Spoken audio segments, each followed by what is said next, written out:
There is peoples of the world. Touch them, O Lord. Let them believe. Save them from damnation. Cast out unbelief and dust from them.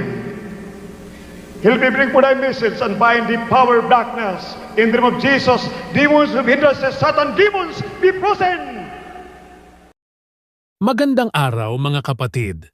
Sa video natin ngayon, sisilipin natin ang makulay, puno ng pagsubok, at kontrobersyal na buhay ng isang kilalang ebanghelista sa Pilipinas, si Pastor Welde Estrada Almeda. Mula sa kanyang kabataan, tagumpay sa ministeryo, hanggang sa mga matitinding pagsubok na kinaharap niya sa gitna ng pananampalataya. Isinilang si Welde Estrada Almeda noong June 28, 1935 sa Surigao del Sur. Sa murang edad ay dumaan siya sa matinding depression at insomnia na halos ikabaliw niya. Ayon sa kanyang mga testimonya, umabot siya sa puntong gusto na niyang wakasan ang kanyang buhay.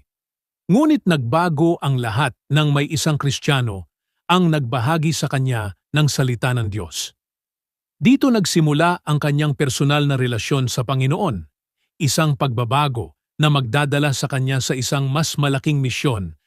Noong February 14, 1975, itinatag ni Pastor Welde kasama ang kanyang asawa na si Lina C. Almeda ang Jesus Miracle Crusade International Ministry JMCIM sa Urduja Village, Novaliches, Quezon City. Mabilis lumago ang kanilang simbahan at nakilala dahil sa mga faith healing crusades, mga mensahe ng kapangyarihan at pamumuhay na lubos na nakasentro sa Biblia.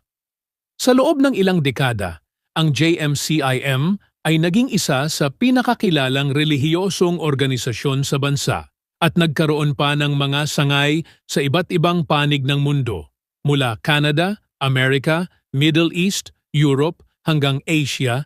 Isa sa pinakakontrobersyal na yugto ng buhay ni Pastor Almeda ay nang siya at ang 12 prayer warriors ng JMCIM ay nagtungo sa Sulu noong taong 2000 para ipanalangin ang mga bihag ng Abu Sayyaf.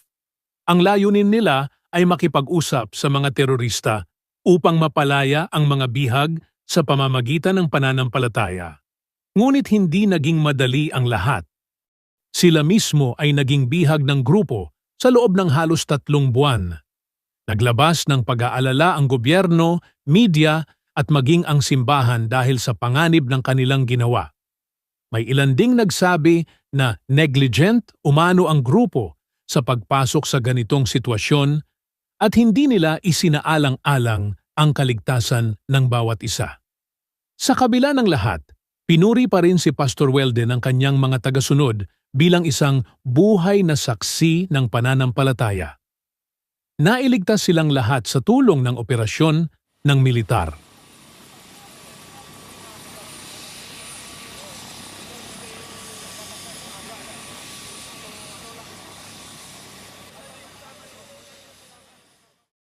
Habang lumalaki ang kanilang kongregasyon, may mga bumabatikos din sa estilo ng pamumuno ni Pastor Almeda.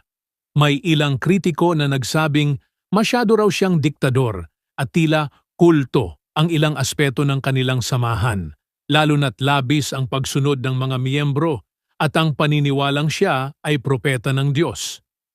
Gayunman, ipinagtanggol siya ng kanyang mga tagasunod na nagsabing isa siyang tunay na lingkod ng Diyos na gumagawa ng mga himala, nagpapatotoo at nagdadala ng kaligtasan sa marami.